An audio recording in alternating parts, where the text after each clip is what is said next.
Welcome back to Rise and Thrive. I'm Emma Sullivan, and today we're getting weirdly poetic about water. Y'all ready for some deep metaphors? I'm David Park, and I'm already concerned. Are we talking about drinking 8 glasses a day or something more existential?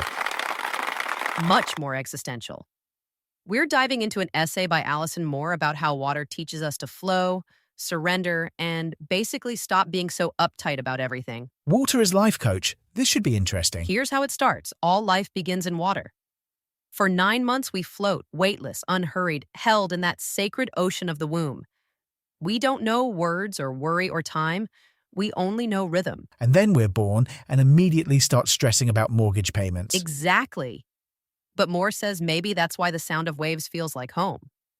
Some part of us still remembers what it's like to be carried, to be surrounded by love that asks nothing in return. That's actually quite beautiful. Also explains why those white noise machines with ocean sounds are so popular. Right? Water is the first teacher we ever have. It shows us how to let go before we even know what holding on means.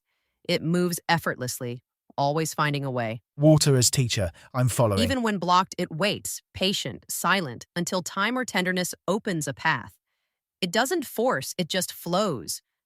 There's gentleness in that, a kind of strength we forget to value. So I should be more like water and less like me trying to force solutions to everything? Yes, we're taught that power means control, that success means fighting our way upstream. But water reminds us that surrender isn't defeat, it's wisdom. Surrender as wisdom. That's the opposite of every business book I've read. Because business books are wrong. The river doesn't argue with gravity. It doesn't apologize for changing course. It trusts that wherever it's going is where it's meant to be. The river has excellent self-esteem, apparently. Here's the line that got me. Maybe that's what healing is. Learning to move like water again.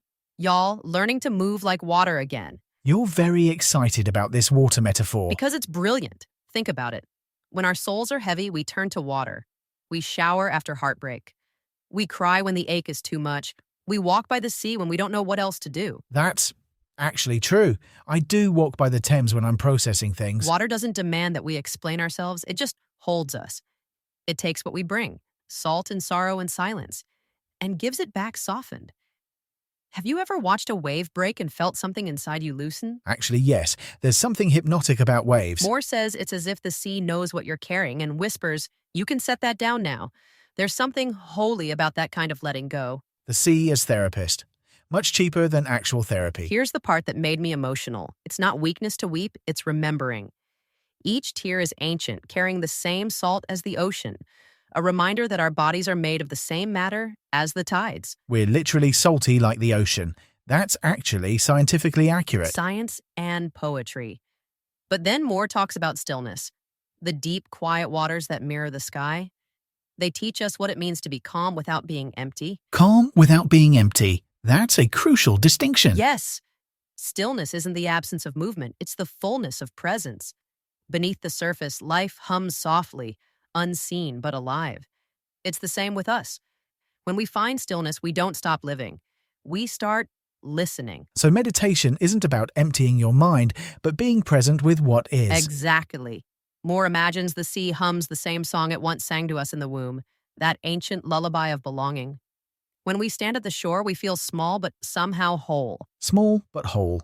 I like that paradox. The ocean doesn't care about our titles or timelines. It just receives us exactly as we are.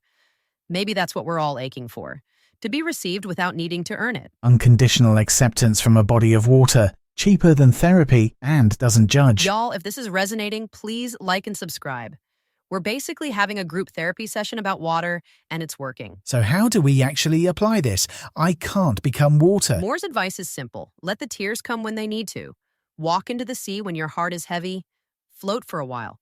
You don't need to fix everything. You just need to flow. Just flow. That's simultaneously simple and impossible. Here's the final line. Maybe when you finally stop fighting the tide, you'll find that life has been carrying you home all along. I mean, come on. That's genuinely beautiful. Also slightly making me want to cry. Good, cry. Remember, tears are ancient, carrying the same salt as the ocean. So let's get practical because I can't leave y'all just weeping about water. Please do. I need actionable water wisdom. First, notice when you're forcing versus flowing. Are you trying to control every outcome? Or are you allowing solutions to emerge naturally like water finding a path? I'm definitely a forcer. How do I stop? When you feel yourself pushing too hard, literally ask, what would water do? Would it fight this obstacle or find another way around? Sometimes the answer is wait. Water is patient. What would water do? That's my new mantra. Second, use actual water as a reset. When you're overwhelmed, take a shower, not just to clean your body, but to release what you're carrying. Let the water take it. Ritual shower as emotional release. I can do that. Third, find your water. Ocean, river, lake, bathtub, doesn't matter. When your heart is heavy, go there. Don't explain. Don't process. Just be with water. Let it hold you. The Thames is about to become my therapist. Perfect. Fourth, practice the water pause. When someone blocks your path or things don't go your way, instead of forcing, pause. Water waits until time or tenderness opens a path.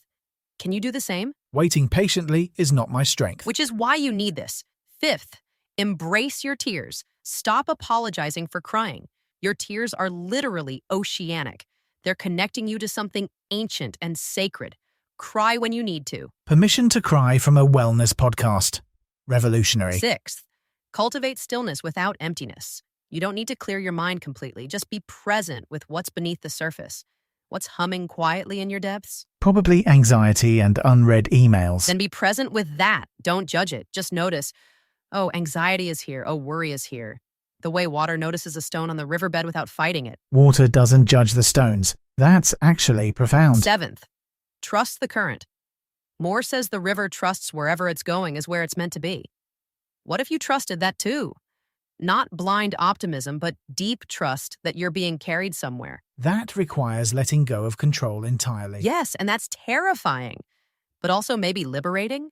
What if you stopped fighting the tide and discovered life has been carrying you home all along? I'm genuinely considering this, which is unexpected from a podcast episode about water. Here's the wellness piece. We spend so much energy fighting, controlling, forcing.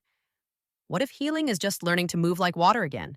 Effortless, adaptive, patient, strong without being rigid. Strong without being rigid. That's the key phrase. Yes, water is incredibly powerful. It carves canyons, moves mountains, but it does it through persistence and flexibility, not force. We could learn from that. So the takeaway is be more like water, less like a battering ram. Perfect summary. And remember Moore's beautiful reminder, we're literally made of water. Our bodies are 60% water. We are the ocean. We just forgot. We are the ocean. That's either profound or I've been in the sun too long. It's profound. So here's your homework. Sometime this week, spend 10 minutes near water. Ocean, river, bathtub, doesn't matter. Just be with it. Notice how it moves. Notice how it doesn't move. Learn from it. 10 minutes with water. That's achievable. And when life gets hard, when you're stressed or scared or stuck, ask yourself, what would water do right now? Would it force or would it find another way? Would it fight or would it flow? What would water do? I'm putting that on a sticky note. Do it. Until next time, y'all. Remember, you're allowed to cry. You're allowed to flow. You're allowed to change course without apologizing. You're water. Act like it. This podcast is powered by voxcrea.ai, where ideas find their voice, even ideas about becoming water. Especially those. Now go find some water and have a moment.